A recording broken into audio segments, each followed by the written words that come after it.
বান্দরবন নীলাচল যাওয়া কত বড় একটা রিস্ক আজকের এই ভিডিওতে আপনাদেরকে দেখাবো। নীলাচল যাওয়ার জন্য এখানে যে জিপ গাড়ি অথবা ছাদের গাড়ি রয়েছে সেই গাড়িগুলো আপনাকে নিতে হবে। অন্য গাড়িগুলো এই পাহাড়ের উপরে কিন্তু কখনো উঠতে পারবেন। এই মুহূর্তে আপনি এই ভিডিওতে দেখতে পাচ্ছেন কত বড় উঁচু একটা পাহাড়ের মধ্যে এই জিপ গাড়িটা উঠে যাচ্ছে। এখানে সবচেয়ে বড় একটা রিস্ক, যদিও ক্যামেরাতে এগুলো স্পষ্ট দেখা যাচ্ছে না, কিন্তু অনেক বড় একটা রিস্ক। আপনি যদি কখনো গিয়ে থাকেন তাহলে আপনি নিজে বুঝতে পারবেন। মেঘলা পার্কের সামনে থেকে আপনাকে এই চাঁদের গাড়িগুলো ভাড়া করতে হবে, যদিও এই গাড়িগুলোর ভাড়া হচ্ছে আপনার 700 থেকে 1000, আবার সেটাও কিন্তু আপ ডাউন। এই গাড়িগুলো কিন্তু আপনার সামনে মাঝখানে আপনাকে থামাইয়া কিন্তু এখান থেকে 100 টাকা করে চাঁদা নেওয়া হয়। প্রতি গাড়িতে কিন্তু 100 টাকা করে নিচ্ছে। যদিও এটা কিসের চাঁদা বা কিসের টাকা নিচ্ছে সেটা কিন্তু আমার জানা নাই। আপনাদের কারো যদি জানা থাকে অবশ্যই কমেন্ট বক্সে জানিয়ে যাবেন। যাই হোক বন্ধুরা, ঘুরতে ঘুরতে দেখতে দেখতে আমাদের কাছ থেকে টাকা নেওয়া শেষ। এখন আমরা একসাথে কিন্তু চলে যাচ্ছি সেই নীলাচলের এই আঁকা বাঁকা পথটার মধ্যে। কোনোদিন শুধু আপনি যদি প্রথমে এসে থাকেন বা গাড়ির সামনে যদি বসে থাকেন তাহলে অবশ্যই আপনি একটু ভয় পাবেন। মামু বুঝতে হবে রাঙামাটি শহরের পাশ ঘেঁষে কিন্তু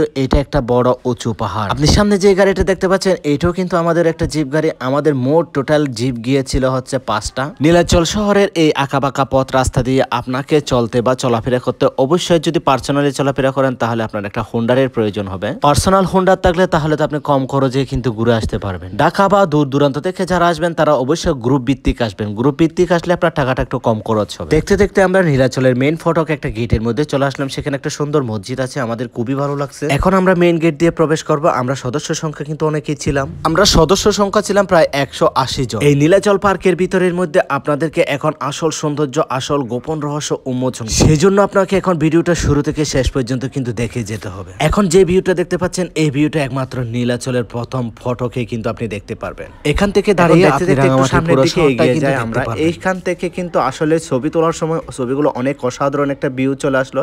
তা আমরা এখান থেকে বেশ কিছু ছবি তুলে নিলাম, সেই সাথে ভিডিও করে নিলাম।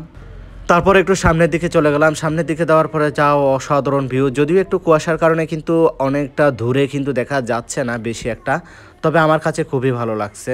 আপনাদের কেমন লাগছে অবশ্যই কমেন্টে জানাবেন। এই ভিউ আমাদের সকল সদস্য সংখ্যা এখন কিন্তু ব্যানার নিয়ে কিন্তু সামনের দিকে আগাচ্ছে। এই নীলাচলের ভিতরে কিন্তু কি কি আছে সেটা কিন্তু এখানে দেখতে পাচ্ছেন আপনি। সময় স্বল্পতার কারণে হয়তোবা আমি সবকিছু আপনাদেরকে দেখাতে পারবো না। সামনের এই গেটটা দিয়েও কিন্তু অসাধারণ একটা ভিউ আছে, আর এই ভিউগুলো দেখার জন্য আমি কিন্তু দৌড়ে যাচ্ছি, কারণ এই ভিউগুলো অসাধারণ ছিল। আমার কাছে দেখতে খুবই ভালো লাগছিল, দারুণ ওয়াও। এরকম ভিউ কিন্তু আমি এই ফার্স্ট টাইম নীলাচল এসে কিন্তু দেখতে পারলাম। নীলাচলের এই ভিউগুলো আপনাকে যে কোনো মানুষকে কিন্তু মুগ্ধ করবে, এটা 100%। নীলাচলের একদম টপ একদম উঁচু জায়গার মধ্যে কিন্তু এখন আছি, আর এখান থেকে ভিউটা অসাধারণ। আর এখানে সিরিয়াল পাওয়াটা কিন্তু খুবই মুশকিল, কারণ এখানে অনেক লোকজন ছিল, আর এখানে সবাই সিরিয়ালি কিন্তু ছবি তুলতেছে।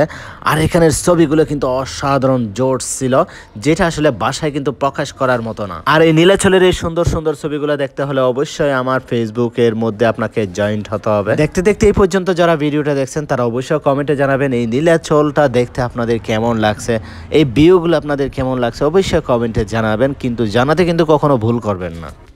এই ভিডিওর মাঝে কিন্তু আপনাদের সাথে অনেকক্ষণ কথা বললাম এবং বকবক করে আপনাদেরকে অনেক কিছু শেয়ার করলাম। যদি কথার মাঝে কোনো ভুল ত্রুটি হয়ে থাকে তাহলে ক্ষমা দৃষ্টিতে দেখবেন। আর এখান থেকে যে সিঁড়িটা কালার করেছে আসলে এখানে জোর ছিল, কিন্তু এখানে একটা ছবি তুলেছিলাম, ছবিটাও কিন্তু অসাধারণ ছিল। বান্দরবনের ব্লগটা আজকে এখানে শেষ করতেছি। সবাই ভালো থাকবেন, সুস্থ থাকবেন, আল্লাহ হাফেজ।